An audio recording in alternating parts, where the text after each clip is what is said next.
But instead of a gospel, trying to look for God in a bottle, I got distracted by all the movement. But instead of a gospel, trying to look for God in the bottle, I got distracted by all the movement surrounding me. And I know that I'm not as positive as I used to be. Instead of a gospel, trying to look for God in this bottle, I get distracted by all the movement surrounding me.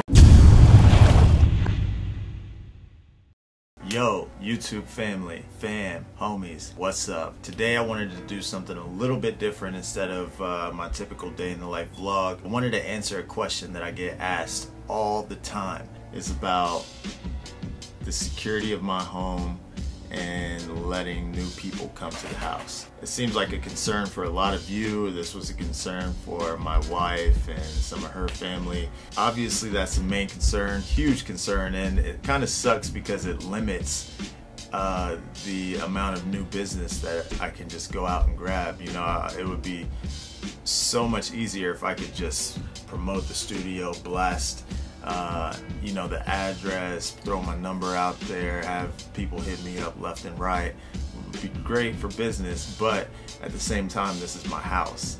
So with that, I don't let just anyone and everyone come over, which I've said that before in a vlog, but what do I do as far as, let's say a new person hits me up and wants to come through?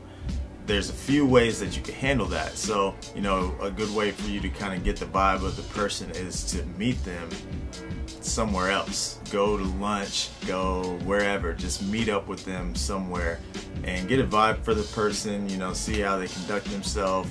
If it, you know, if it feels right, if they feel like they conduct themselves in a professional way, cool, let's set something up. Can come through, you know. But as far as someone just hitting me up and wanting to book a studio session tomorrow and I've never met you, I don't have any friends that know you or that could vouch for you, it's probably not going to happen. So again, that kind of limits new business opportunities, but at the same time, I've got a wife to take care of. This is my house. I've got my possessions here, so you got to be careful with that.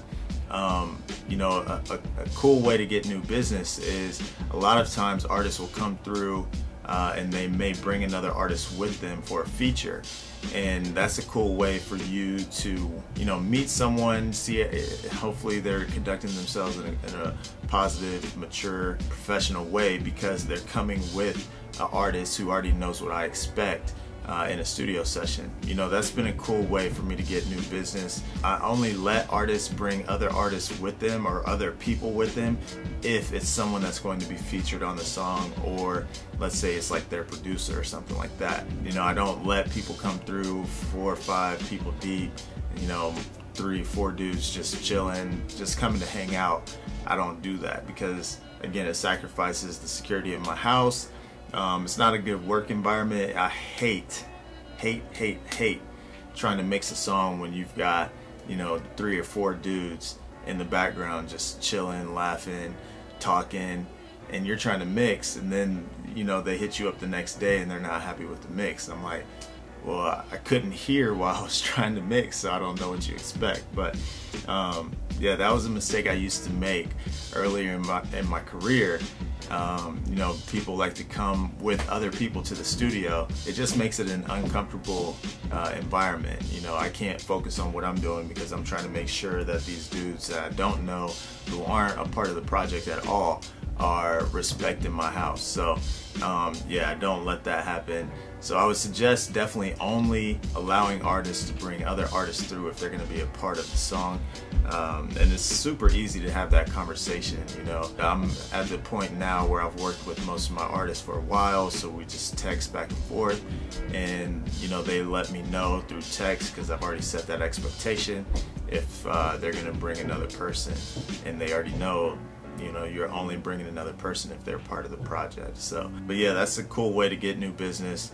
Also, you know, let's say someone hits you up and they want to book time, and maybe they do want to get in tomorrow. They're like, hey, Reese gave me your number, I'm cool with him, I heard some of the mixes that you did for him, he gave me your contact info, just hoping to get in tomorrow. You know, Reese is a good friend of mine, I went to college with him, So what I would do in that situation, I know Reese's character, I know the type of people that he hangs out with, and so I would just hit him up, and if he can vouch for this guy, then, you know, chances are I'll probably let him come through. But you just have to be smart with it. You can't just because you're money hungry, just because you're trying to get your business off the ground, you also have to have a place to live. So you just have to be smart with it and use some common sense.